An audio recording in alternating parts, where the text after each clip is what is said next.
모든 경기가 끝나고 이제 인터뷰할 때 김연경 선수가 하는 인터뷰를 들었었어요. 근데 거기에서 이런 내용이 나오더라고요. 쉬고 싶다. 예. 쉬고 싶다. 이렇게 하더라고요. 그냥 평범하게 가족과 식사하고 그냥 평범하게 그냥 나가서 이렇게 뭐 차 마실 수 있는 그런 일을 이렇게 하고 싶다. 그동안 국가대표로서 오랫동안 이렇게 그 책임감도 있고 그 짐의 무게들이 굉장히 상당했음을 우리는 이 인터뷰 내용에서 이렇게 알 수 있습니다. 우리는 수고하고 무거운 짐을 진 채로 사실 살아가고 있습니다. 이 세상을 사는 어느 누구나 어느 정도의 짐을 지고 살고 있지 짐이 없는 사람은 한 사람도 없습니다. 산다는 것은 참으로 쉽지 않습니다. 힘에 겨운 일이고 또 무겁고 책임감도 많이 따릅니다. 더구나 요즘 같은 상황에서 제한받고 있는 상황에서는 많은 사람들이 사실상 피로에 지쳐 있고 또 피로감도 많이 느끼고 있고 에너지도 고갈되고 있습니다. 그래서 피로사회라는 책을 쓰신 한병철 교수님은 이 책의 제목처럼 우리 사회를 피로사회라고 이렇게 표현하고 있습니다. 우리 사회가 피로사회다 이렇게 표현하고 있습니다. 왜 그러냐면은 우리 사회 전반적으로 성과주의가 너무 만연해 있기 때문에 그렇습니다. 성과를 내는 그런 시스템 안에서 성과를 내지 못하면은 당연히 도태되기 때문에 그 성과를 위해서 밤낮으로 부단하게 거기에 발맞추어 이렇게 다람쥐 쳇바퀴 돌듯이 살아가야 하기 때문에 우리 사회를 바로 피로사회라고 표현하고 있고 또 과도한 이런 성과를 추구하다 보니까 이 한병철 교수의 표현대로 우리는 영혼의 경색이 왔다 이렇게 표현하고 있습니다. 일반 책의 저자인데 이분의 표현이 뭐냐면은 피로가 누적되다 보니까 우리 사회에 영혼의 경색이 왔다 이렇게 표현을 하고 있습니다. 우리가 알다시피 경색하면은 뇌경색을 우리가 먼저 떠올릴 수 있잖아요. 뇌경색이 얼마나 무서운 병인지 저나 여러분 잘 알고 계실 것입니다. 뇌에 혈액을 보내는 어떤 동맥이 막혀서 혈액이 흐르지 못하게 함으로써 자칫하면은 이렇게 죽음에 이르게 됩니다. 마찬가지로 영혼의 경색이라는 것은 영혼의 흐름이 단절되어 버려서 자칫 우리가 영적으로 메말라져서 고사할 수 있다는 것을 의미하고 있는 것이죠. 또한 이러한 피로는 우리에게 어떤 것으로 나타나면 바로 폭력으로 나타난다고 표현하고 있습니다. 피로는 바로 폭력이라고 말합니다. 왜냐하면 피로가 누적되면은 당연히 폭력적인 언어가 나오고 감정 조절이 안 돼서 분노로 야기되기 때문에 개인을 망치기도 하고 또 공동체를 무너뜨리기도 하고 분열시키기도 한다는 겁니다. 한마디의 잘못된 피로에서 나온 그 언어로 인하여서 자칫 많은 해가 발생할 수 있다는 것이죠. 피곤함이 저나 여러분들 피곤함이 쌓이면 감정 조절이 잘 되나요? 누군가가 옆에 귀찮게 하면은 당연히 짜증 섞인 반응들이 나올 수밖에 없는 것이죠. 분노가 쉽게 일어나는 것이죠. 그래서 육체적인 폭력뿐만 아니라 언어적인 폭력도 쉽게 일어날 수 있는 상황이 바로 사람이 피곤함에 지쳐 있을 때인 것이죠. 요즘 광고에 보면은 도망가자라는 이 야놀자 광고가 있습니다. 예, 거기에 보면은 도망가자 이렇게 나오죠. 근데 얼마나 삶에 지쳐 있으면은 혼자만의 시간을 갖고 싶어서 도망가자라는 그 광고를 이렇게 콘텐츠를 해서 내보내지 않습니까? 근데 도망간다고 해서 피곤이 해결될까요? 그때 잠시는 해결될 수 있겠지만 결코 근본적으로 해결될 수 없습니다. 즉 피곤하면은 사람은 무엇인가를 찾게 되어 있다는 것이죠. 그래서 피곤하면은 우리가 앞에서 살펴본 것처럼 분노도 일어나고 잘못된 반응도 일어날 수 있지만 반대적으로 피곤하면은 사람은 쉼을 추구한다는 것이죠. 우리가 갈증이 나면은 뭘 찾습니까? 물을 찾지 않습니까? 마찬가지로 우리 몸에 우리가 굉장히 피곤하고 고단하면은 쉬고 싶다라는 그런 마음을 갖게 된다는 것이죠. 그러면은 정말로 우리가 찾고 싶은 진정한 쉼, 그 안식은 과연 무엇일까요? 마냥 쉰다고 해서 우리에게 짊어져 있는 이 무거운 짐들이 단시간에 가볍게 풀어질 수 있을까요? 그렇진 않을 것입니다. 우리가 어느 정도 여행을 가서 아니면 한적한 곳에서 쉰다 하더라도 그때 당시에 며칠 동안은 육체적으로, 정신적으로, 영적으로 충분히 쉼을 누릴 수 있겠지만 다시 원래의 상태대로 돌아오면은 다시 그 짐은 여전히 동일하게 나를 누르고 있다는 것이죠. 왜냐하면 우리의 영혼이 편치 못하면은 우리의 몸과 우리의 정서적인 것들이 동일하게 쉴 수 없기 때문에 그렇습니다. 주님은 그런 우리를 오늘 본문에서 다 내게로 오라고 바로 초청하고 있는 것이죠. 육체의 짐, 마음의 짐, 또 정신적인 짐, 그 다음에 이 본문에 나오는 이 서기관과 바리새인들의 그 율법의 짐 아래 있는 모든 자들, 무거운 짐을 지고 수고롭게 살아가는 모든 자들을 지금 예수님은 초청하고 있습니다. 그리고 오늘을 살아가는 우리에게도 동일하게 초청하고 있는 것이죠. 뭐라고 초청하고 있습니까? 수고하고 무거운 짐진 자들아 다 내게로 오라. 내가 너희를 쉬게 하리라. 내가 너희를 쉬게 하리라. 그런데 이러한 초청의 말씀들은 비단 여기에만 나타나는 것이 아니라 이사야서에도 이미 나타나 있죠. 이사야서 55장 1절 같이 한번 읽겠습니다. 시작. 오라 너희 목마른 자들아 물로 나오라. 돈 없는 자도 오라. 너희는 와서 사 먹되 돈 없이 값 없이 와서 포도주와 젖을 사라. 동일하게 목마른 자들을 바로 초청하고 있는 것이죠. 또한 요한복음 6장 35절 같이 읽겠습니다. 시작. 예수께서 이르시되 나는 생명의 떡이니 내게 오는 자는 결코 줄이지 아니할 터이요 나를 믿는 자는 영원히 목마르지 아니하니라. 그러면 초청해서 내게로 오라라는 뜻은 온다는 것은 결국은 무엇하고 관련되어 있습니까? 믿는다하고 관련되어 있는 것이죠. 예수님께 온다는 것은 나를 믿으라는 것입니다. 바로 믿음으로 나아오라는 것이죠. 나에게 오라. 나를 믿고 나한테 오라는 초청인 것이죠.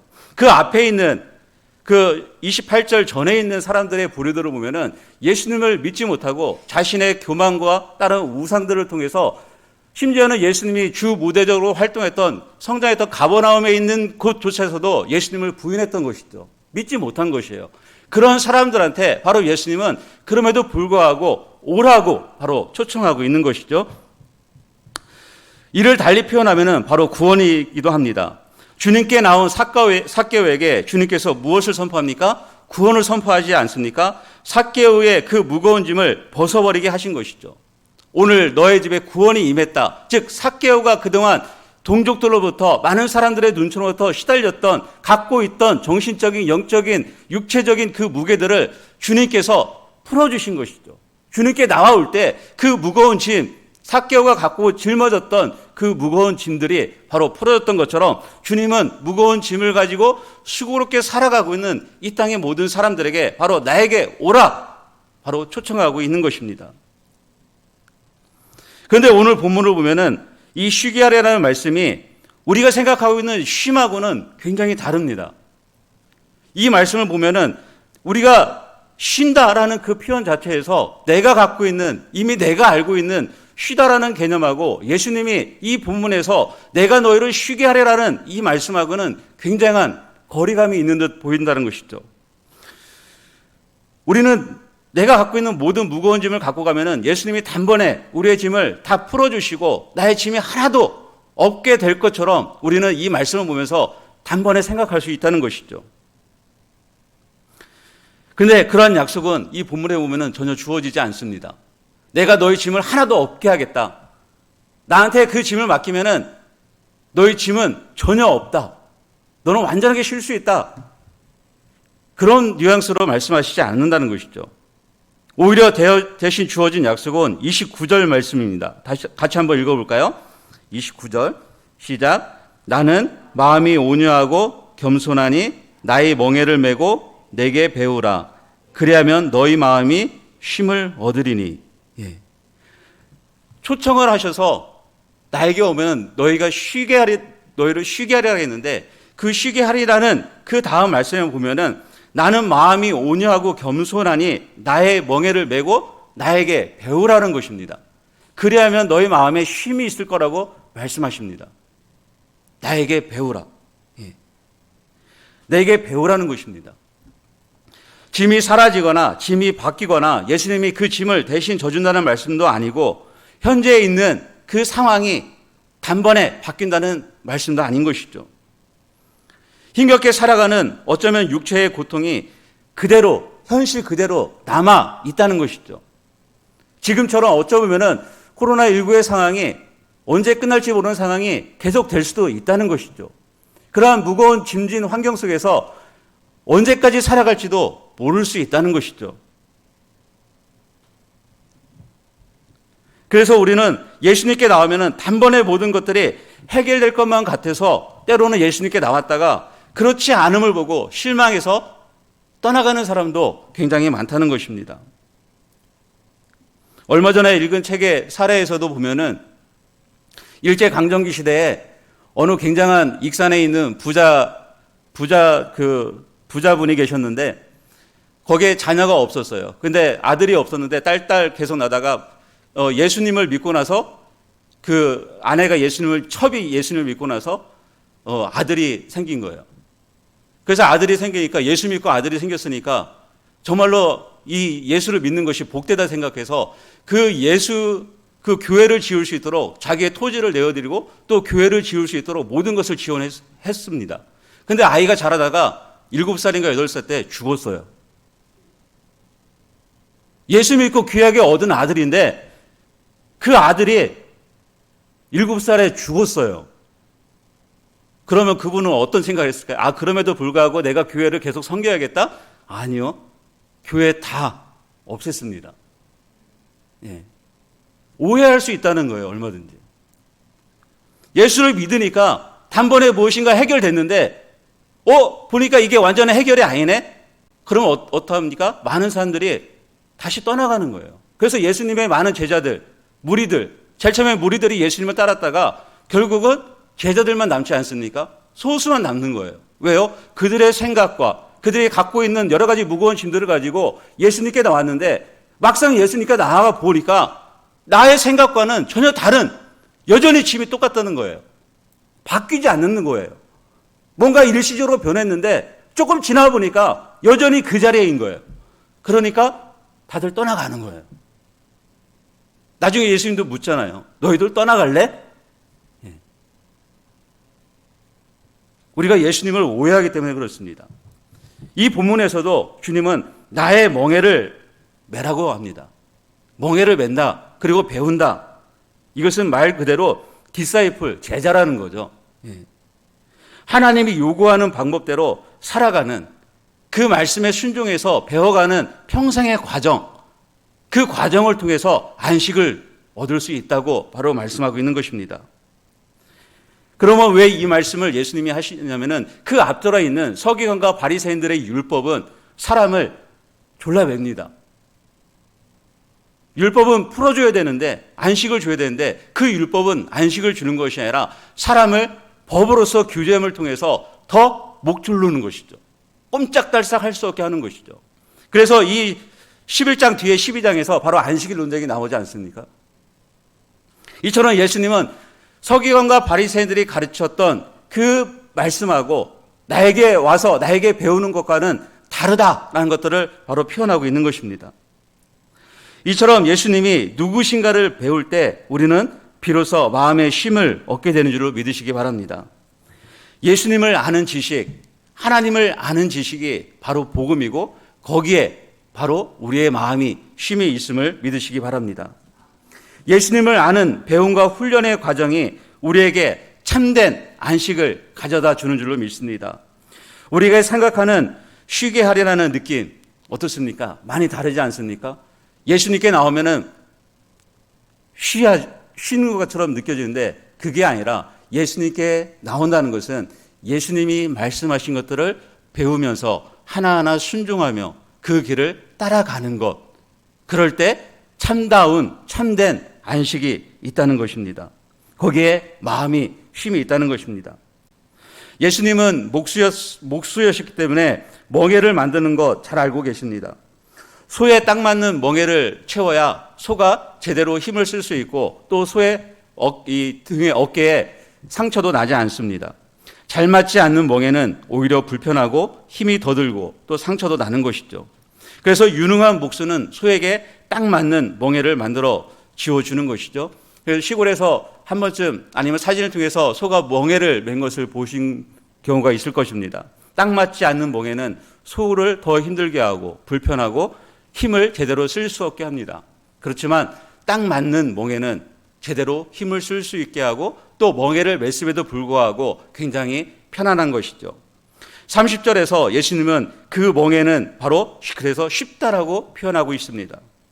쉽다라는 의미는 편하다, 또 유쾌하다, 잘 맞는다, 탁월하다라는 의미를 지니고 있습니다. 즉 예수님의 멍에는 잘 맞고 편안하다, 그리고 탁월하다 이렇게 표현할 수 있는 것이죠. 그래서 예수님께서는 내 멍에는 쉽다라고 말씀하고 있습니다. 주님께 나와 예수님의 멍에를 매는 자는 바로 현재 자신에게 가장 잘 맞는 바로 편안한 멍에를 메고 가는 줄로 믿습니다. 주님께 나올 때, 바로 주님께 나올 때만이 주님께서 우리에게 주신 바로 예수님의 멍에, 가장 편안한 멍에를 메고 우리가 이 땅을 바로 살아갈 수 있다는 것입니다. 그 멍에를 지고 가면서 예수님께 배울 때 바로 우리의 마음에 쉼이 있다고 바로 여기서는 말씀하고 있는 것이죠. 그런데 한번 생각해 볼 것은 예수님의 멍에, 그러면 예수님이 우리에게 예수님의 멍에를 매라고 했을 때 그럼 예수님은 멍에를 매지 않으셨을까요?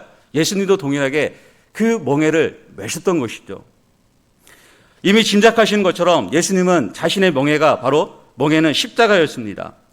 십자가는 우리가 아는 것처럼 예수님이 우리를 구원하시기 위해서 우리 죄의 짐을 지신 자리가 바로 십자가인 것이죠.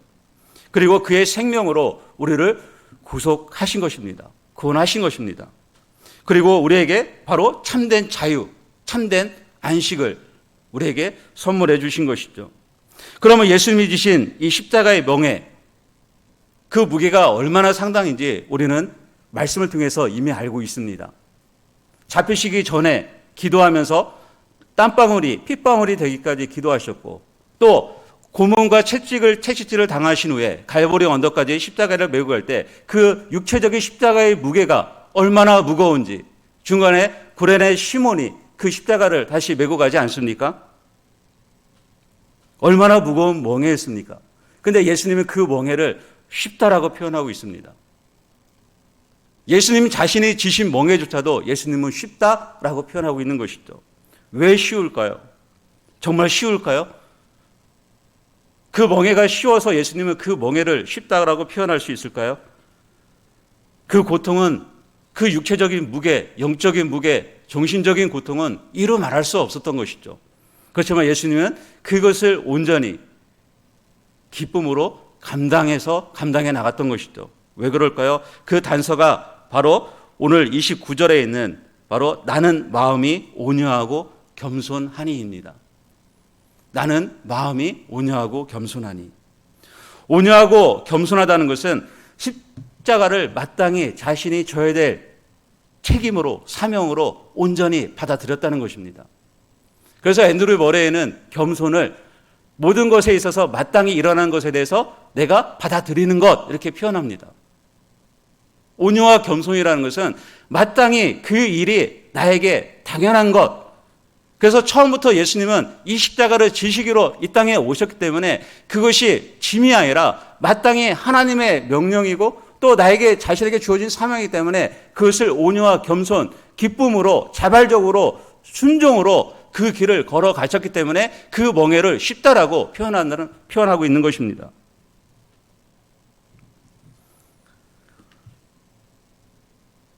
우리가 볼 때는 이 쉽다라는 것은 너무 힘들고 어려워 보이기만 합니다. 예수님을 따라 배우고 훈련하는 것 쉬워 보이십니까? 쉽지 않기 때문에 많은 사람들이 배우고 훈련하는 과정을 피하고 싶으면 피하려고 합니다. 그냥 거저 얻고 싶어 하는 것이죠. 우리는 마음의 쉼을 얻고 싶고 육체의 쉼을 얻고 싶고 나의 모든 것들에 대해서 쉼을 얻고 싶은데 그것은 단번에 예수님께 나오면은 단번에 이루어지는 쉼, 한 번에 해결되는 쉼에 너무 목말라 하고 있다는 것이죠. 그러나 예수님께서 우리에게 초청하고 있는 것은 내가 멍에를 맸던 그 온유와 겸손의 마음으로 나의 멍에를 메고 내가 너에게 말씀한 그 말씀들을 온유와 겸손으로 너희들이 배우고 순종하고 따라간다면은 너희 안에 진정한 쉼이 있다고 바로 말씀하고 있는 것입니다. 배우고 훈련하는 과정 가운데 결국은 내가 바뀌는 것이고 그분이 나와 함께 하기 때문에 그분이 나의 모든 것들을 이끌어 가 주신다는 것입니다.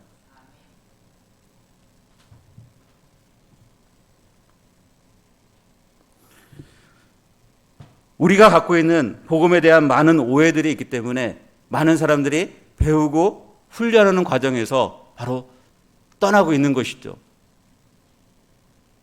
적어도 예수 믿으면 부자는 아니더라도 최소한 때로는 무슨 보상이 있어야 하는데 사실 그런 일들이 일어나지 않기 때문에 아무리 훈련하고 배우는 과정에 있어서도 나의 삶 가운데 변화가 일어나지 않기 때문에 보상이 일어나지 않기 때문에 우리는 불평과 원망의 마음이 있기 때문에 사실상 마음에 쉼이 없는 것입니다. 여전히 육체적인 짐만 가득한 것이고 바뀌지 않는 것이죠. 그래서 우리 안에 감사보다는 불평이 더 많아지는 것이죠. 억울한 짐들이 너무 많다는 것이죠. 예수 믿으면 쉬워져야 되는데 예수 믿었더니 오히려 억울한 짐들이 훨씬 더 많다는 거죠. 그 억울한 짐들, 내가 아무리 신실하게 믿었는데도 아무리 신앙생활 잘했는데도 코로나 생활에 한 번도 빠지지 않고 그래도 이곳에 나와서 예배당에 나와서 예배드렸는데도 기도했는데도 때로는 바뀌지 않으면 어느 순간 원망의 마음들, 내 짐이 덜어지지 않으로 해서 원망의 마음들, 불평의 마음들이 스물스물 올라온다는 것이죠. 대표적인 사람이 누구입니까? 성경에서 있지 않습니까? 당대의 은인이었지만 아주 쓰라린 고통들이 그를 훑고 지나가는 욥이 대표적이지 않습니까? 얼마나 고통이 심하면은 내가 왜 태어났을까라고 자신의 태어난 것조차도 한탄하지 않습니까? 내 생일날이 달력에 없었다라면 차라리 좋았을 것을. 내가 무슨 잘못을 했는데 하나님 나에게 이런 처절한 고통을 나에게 안겨주십니까? 라고 하나님께 항변하지 않습니까? 우리는 때로는 요처럼 이런 항변을 때로는 할 수도 있습니다. 어쩌면 욥의 마음이 현 시대를 살아가는 우리의 마음을 마치 대변하고 있는 것처럼 보입니다. 그러나 그 뒤, 모든 일이 지나간 그 뒤에 욥의 고백이 나오지 않습니까? 욥기 42장 5절에 이렇게 표현하고 있지 않습니까?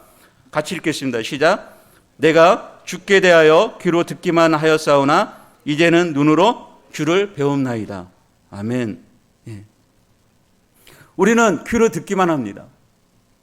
그래서 때로는 오해하면서 듣습니다. 그러나 그러한 과정 가운데 지나서 보면은 눈으로 그 하나님을 바라볼 때 그 하나님이 어떤 분이신지를 비로소 알게 되는 것이죠. 하나님이 어떤 분이신지를 알았을 때 욥의 무거운 짐이 벗어지고 참된 안식과 쉼을 얻게 된 것처럼 우리가 바로 예수님을 알고 하나님을 비로소 알게 될 때 참된 안식과 쉼이 있음을 믿으시기 바랍니다. 그러기 위해서는 나와서 그 멍에를 메고 배우고 훈련하는 것이죠. 배우고 훈련하는 과정이 있어야 되는 것이죠.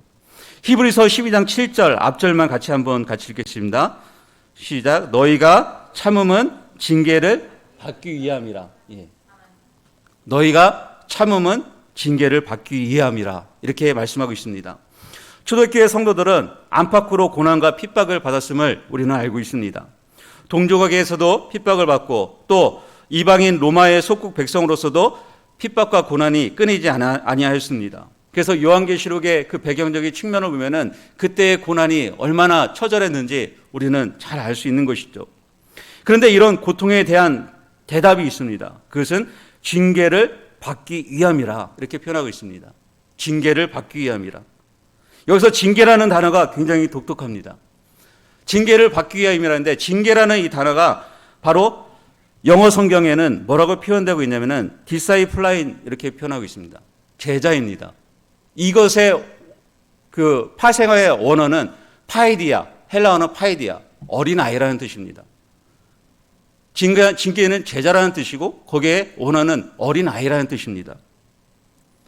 즉 예수를 믿는 인생이 고달픈 이유는 어떤 기계적으로 믿어서 무엇인가 뚝딱하고 다 원하는 대로 되는 것에 있지 아니하고 하나님의 자녀로 어린아이처럼 훈련받아야 하기 때문에 그렇습니다. 훈련받아야 하기 때문에. 바로 너희가 참으면 징계를 받기 위함이라는 것은 우리가 훈련받아야 바로 온전하게 성장할 수 있기 때문에 어린아이가 훈련받는 것처럼 바로 훈련받아야 된다는 것이죠. 자식을 낳는 것도 중요하지만 어떻게 기르느냐가 중요하지 않습니까? 우리가 자녀를 그토록 마음과 힘과 모든 재정을 다해서 자녀를 키우는 목적이 무엇입니까? 대부분 부모님들 마음속에 갖고 있는 생각이 있습니다. 내 자식만큼은 나처럼 고생시켜야 되지 않아야지. 내 자식만큼은 나처럼 무거운 짐을 쥐고 살아가는 것에 대해서 조금 더 가벼웠으면 좋겠다는 마음으로 어떻게든 힘을 다해서 자식을 위해서 애를 쓰지 않습니까? 그렇지 않으면 자녀를 그렇게 애쓰면서 마음을 들여서 힘쓰지 않겠지요. 그렇지만 대부분 부모님들의 마음은 내 자녀가 나보다는 조금 더 세상을 살아갈 때 가벼운 짐을 좀 더 수월한 삶을 살아갔으면 좋겠다라는 그런 소망과 그런 마음을 가지고 바로 자녀를 양육하는 것입니다. 마찬가지로 하나님께 나와서 배운다는 과정이 바로 그러한 뜻인 것입니다. 하나님께서 우리를 어린아이 같이 바로 어린아이 때부터 우리를 훈련시켜서 장성하게 가서 처음에는 무거운 짐이었지만 배우면서 그 짐이 수월해지는 것, 가벼워지는 것. 인생을 살아가면서 짐이 완전히 사라지지는 않기 때문에 살아가면서 그 짐이 가벼워지는 것. 그래서 나에게 오라, 나에게 배우라고 바로 초청하고 있는 것입니다. 나와서 배울 때, 나와서 훈련할 때 비로소 거기에 안식이 있는 것입니다. 그게 가벼워지는 것입니다. 믿으십니까? 아멘. 예. 우리가 이것을 조금 더 출애굽기를 통해서 잘 그려볼 수 있습니다. 출애굽기에 보면은 이스라엘 백성들이 광야 40년을 살게 됩니다. 근데 40년을 살기 전에 그들이 애굽에 있을 때 얼마나 큰 고난이 있었는지 우리 출애굽기를 보면 알 수 있습니다. 그들에게는 노예 신분이었습니다. 그들은 일은 하지만 그들에게는 쉬는 건 없었습니다. 하루에 정해진 분량대로 매일같이 일을 해야 되고 성과를 내야 되는 것이죠. 성과를 낸다고 해도 딱히 보상은 없습니다. 그렇지만 성과를 내지 못하면 보상은 있습니다. 어떤 보상이요? 채찍이 있습니다. 그리고 더 무거운 짐이 있습니다. 그러나 성과를 낸다고 해도 그들에게 주어진 것은 특별한 보상이 없습니다. 마땅히 노예로서 해야 될 일을 하는 것이죠. 그 고통이 너무나 심했기 때문에 그들은 울부짖습니다. 그리고 하나님이 그 부르짖음을 들으시고 모세를 통해서 그들을 출애굽하는 것이죠. 출애굽해서 그들을 광야로 끌고 들어갑니다. 목적지는 가나안 땅입니다. 그러면 단번에 주님께서 그들을 이끌고 가나안 땅에 딱 집어넣는 것, 우리가 생각하는 구원입니다. 우리가 생각하는 안식이 여기에 있습니다. 그래서 우리는 오해를 하는 것이죠. 예수 믿으면 딱 시작해서 여기에 가 있어야 되는 것입니다. 그 과정은 우리는 하나도 생각할 여를이 없는 것이죠. 그렇지만 출애굽해서 그들은 광야를 걷게 되는 것이죠. 광야에서 누구와 함께 있습니까? 하나님과 같이 동행하는 것이죠. 거기에서 하나님과 같이 살아가는 것이죠. 거기에서 하나님이 말씀하신 것들을 배워가는 것이죠. 하나님이 어떻게 인도하는지 보는 것이죠. 그들에게 그 광야가 바로 이 세상을 살아가는 안식의 자리였다는 것이죠. 신발이 헤어지지 않고 의복이 떨어지지 않는, 매일같이 먹을 것을 공급하시는, 부족함이 없었잖아요. 그렇지만 그들이 그 배우기를 싫어할 때, 순종하기를 거역할 때 그들에게 돌아오는 건 뭐였습니까? 다시 무거운 짐이었던 것이죠. 여기에 해답이 있는 것입니다. 우리가 이 땅을 살아갈 때 분명히 누구나 짐은 벗어지지 않습니다. 그렇지만 주님의 말씀에 그 온유하고 겸손한 주님의 멍에를 메고 주님의 말씀을 배워가면서 그 걸음걸음 한 걸음 한 걸음 자발적으로 순종하며 따라가면서 배워나갈 때 거기에서 오는 안식이 있는 반면에 우리가 그 길을 거역하고 내 마음대로 불순종하고 내 마음대로 내 의지대로 내 생각대로 복음을 오해해서 내 뜻대로 다른 길로 가게 된다면 그 짐은 결코 지금하고 같거나 지금보다 더 무거울 것입니다. 그렇지만 예수님의 멍에를 메고 그 길에서 주님과 같이 순종하며 그 길을 따라간다면은 그 짐은 지금보다 훨씬 더 가벼운 줄로 믿습니다. 이스라엘 백성들의 결국은 어디까지 주님이 인도하십니까? 목적지인 가나안 땅까지 인도해 가시는 것이죠.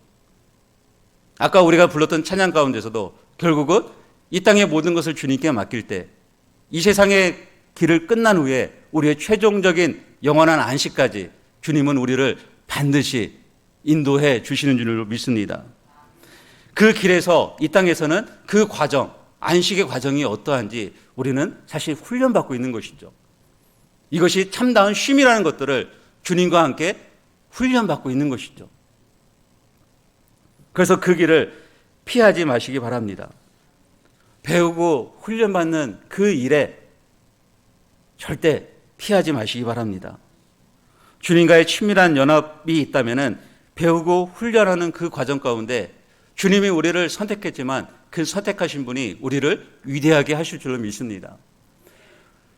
주님이 우리를 선택했지만 반대로 우리 측에서 보면 우리는 주님을 소유한 것입니다.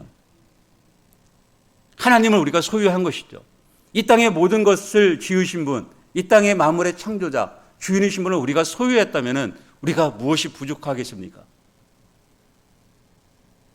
그래서 아우구스티누스가 이렇게 고백하지 않습니까? 오 주님, 당신께서 우리를 지으셨으므로 우리가 당신 안에서 쉴 때까지 우리의 영혼에는 쉼이 없나이다. 예.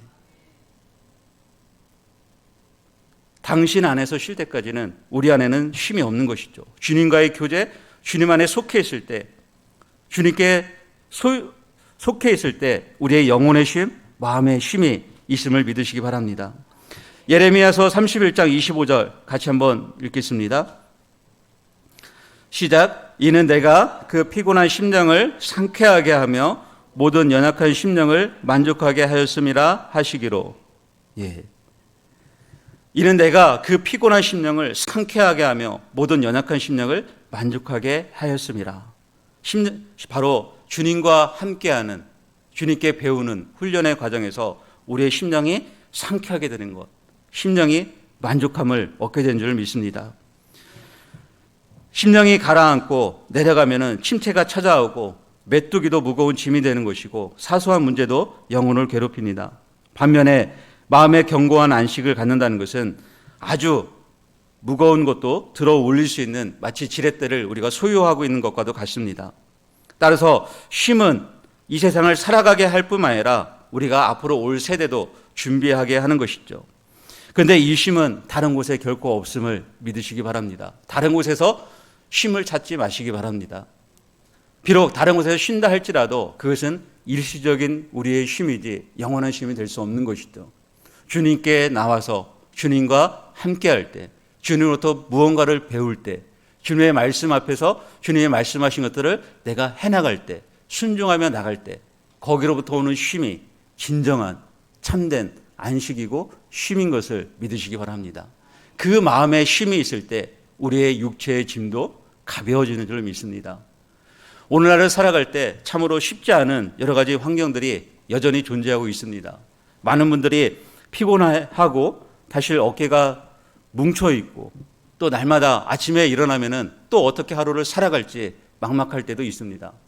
그럴 때 아침에 주님께서 들려주시는 그 음성을 듣고 주님과의 그 교제 속에서 오는 말씀을 붙들고 그 말씀대로 순종하며 살아간다면 그날이 바로 안식의 날이 되는 줄로 믿습니다. 거기서부터 참된 쉼이 임하게 될 줄로 믿습니다. 그러한 삶을 매일매일 누리며 살아가는 우리 생수공체 모두가 되기를 주님의 이름으로 축원합니다. 아멘. 같이 기도하도록 하겠습니다.